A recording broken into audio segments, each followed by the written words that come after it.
Sup peeps, welcome back to Skyrim with me, your host, Zod19. Okay, time for some between episode commentary.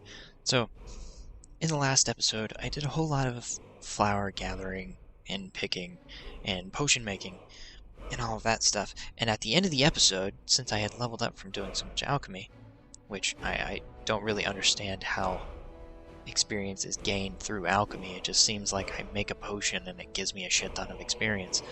But basically, I'm going to read off the rules for the playthrough, now that it's been like 2 hours into it.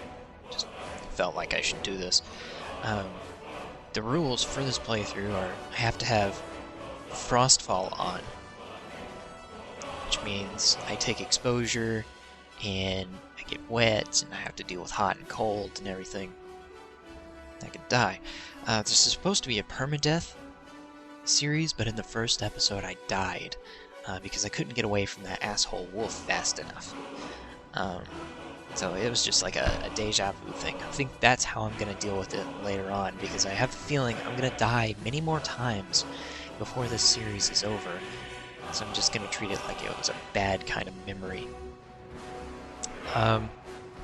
Second rule, no armor. Clothes only, or basically no armor. Like mage's robes I can wear, mage's hoods I can wear, dress gloves or mage gloves, stuff like that I can wear. I cannot make my own gear. There's no smithing in this playthrough.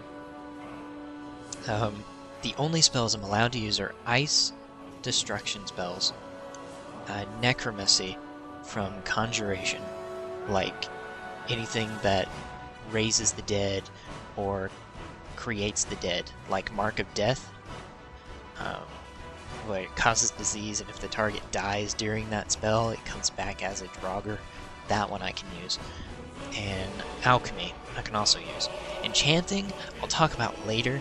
I'm not quite sure how I want to do enchanting yet. But yeah, so destruction, magic, conjuration, specifically ice and necromancy, are the only things I can use. There's no lock picking, so if something is locked, I can't get into it. When it comes to Hunterborn, there's no skinning or butchering. Basically, I can't take the skin off and I can't take the meat off, but I can harvest ingredients from a dead animal, like the heart, the claws, the eyes, that kind of stuff.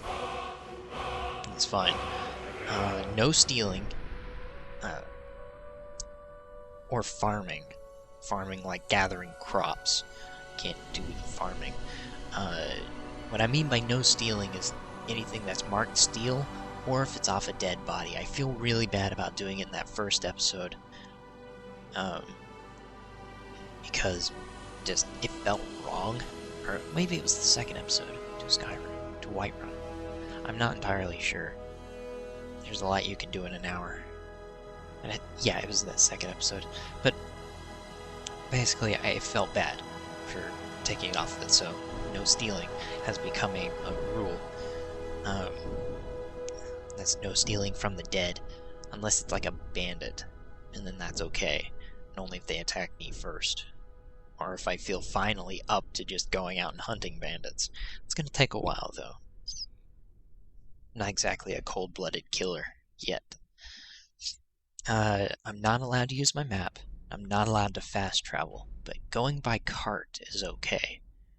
I've actually turned off fast travel. Did that in the preparation, so I'm not allowed to do it. My starting conditions, where I start with frostbite, green clothes, and boots. I wanted to have gloves as well, but I couldn't find any to get. Preparation stage. If you'd watched that episode, you would have seen that. I can use any weapon. That's fine, but I'm mostly going to rely on the magic because it's fucking cool. And that's what I would do in real life too. Might go the spell sword route. Have a sword in one hand, a spell in the other. But we'll see. Also, I have to eat, drink, and sleep. The way I've set up Frostfall and I Need, I'll die if I don't do those. It seems kind of harsh, but yeah, if I die from those conditions, I'll probably end the series there. because there's no way to kind of go back. If I just run out of money, no food, no drink, then, well, shit happens, you know? I'm trying to do a good job and refill my water skin every chance I get. I should buy more water skins, honestly, but I'm kind of trying to save up for that backpack, because I'm going to need it down the line. I'm going to need a hunting knife as well, for when I start killing stuff, but honestly, until my character thinks about harvesting ingredients from animals, which probably won't happen until the first time he kills something, he'll be like, damn, I really wish I had a knife. I could totally harvest some ingredients from this thing. Sure, wolf eyes have to be useful for something, you know? See? But yeah, those are the basic rules, that's the basic setup for it. Eventually, I'm going to head to Winterhold to... There's a ladybug in my drink. Eventually head to Winterhold, to the college there, and learn more magic. I'm going to try to avoid the quest line for it, because I believe you become the Archmage way too fucking fast if you go that way, and it just seems unrealistic for someone who approaches the college one day to become the Archmage a week later when they don't even know a master spell yet. I really think the Archmage should know all the master spells. But that's just my personal opinion. I'm going to try to avoid magical staffs because I don't like magic staffs. I'm kind of gimp. Yeah. So no smithing, no leatherworking. Can't get the hides off of animals, that kind of stuff. Can't butcher meat off animals. That sort of thing. Now that I think about it, my reanimation spell is a little bit overpowered. It didn't say that it had a duration, so if I use it, I might get a kind of undead thrall that never dies. Seems kind of obsessive. Not obsessive, excessive. Seems kind of excessive, but there's also 2 dead bodies in Riverwood. I honestly have no idea how that happened. I think the wolves, when they were following me, just kind of outright fucking killed 2 people. But one was a beggar and one was an old lady that never did anything. It doesn't actually look like an old lady. With this, this body mesh that I've got for women. But oh well, you get the idea. So yeah, that was pretty much the commentary. I'm not gonna do a lot of wood chopping, not until I get that that particular speech from the innkeeper and the bannered mare. She's like, if you're looking for some work, you can chop some wood and bring it to me. Once she says that, I'll do a little bit of wood chopping to make some money. But until then, I don't know, with quotations around know, that she'll buy wood from me. So in my thought process, that's lugging around a lot of wood in my magical pockets that almost never seem to get full, to just, you know, hold on to. So until she specifically says something about it, I'm not gonna chop wood for it. Chop wood for her. That said, that Frost Salts quest was quite surprising. I didn't know Farengar actually gave quests. So that was a new one for me, taking the Frost Salts down to her. I actually had a moment where I was like, do I want to give her this? Because it's worth a lot. But in the end, I ended up getting potions that were sellable for roughly the same amount of its value. Which, as you know, value and how much you can sell shit for are 2 different things. With your bartering skill too low, you're not gonna get a lot of money back. So, yeah. That's pretty much it.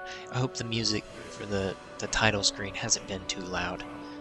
But yeah, I'm gonna end this commentary here. And in another 2 episodes, or in another episode, I'll probably do some more commentary to explain, like, my certain choices or anything. Oh, speaking of which, the reason why I chose the alchemy perk is because I've been doing a lot of alchemy, and the stronger the potion is, the more it sells for, I think. So that's why I chose that alchemy perk. Because I haven't really been doing a lot of magic, so it seemed wrong to invest in magic perks off the bat. Also, how I'm going to handle leveling up and perks is that I'm going to alternate between health and magic and stamina every now and then. But I can only level up in an inn right before I'm about to sleep. So if I'm about to sleep and I have a level up ready, I'll, quotation marks here, think about my experiences, end quotation, and choose some perk points. It's like, I did a lot of alchemy, I feel like I got better at that, and then I'll put a point in alchemy. Or, I used a lot of magic today, I feel like I have a better grasp for it, and I'll put a point in one of my magic skills. You get the idea. Yeah, basically I'm gonna alternate between magic and health, leveling those up, and putting points into stamina every couple of levels. Like every 3 levels I'll put a point to stamina or something. Every 3 or 5 levels, something like that. Just whenever I feel like I need more stamina to make me more survivable, I guess. I really hate how Skyrim Redone has made wolves so powerful. They're one of the easiest enemies in the vanilla game, which makes it ridiculous that I've had to run away from so many lately. Kind of weird. But yeah. Glad I can talk to you guys. Gonna end the commentary here. Thanks for watching, I suppose. I'll see y'all next time.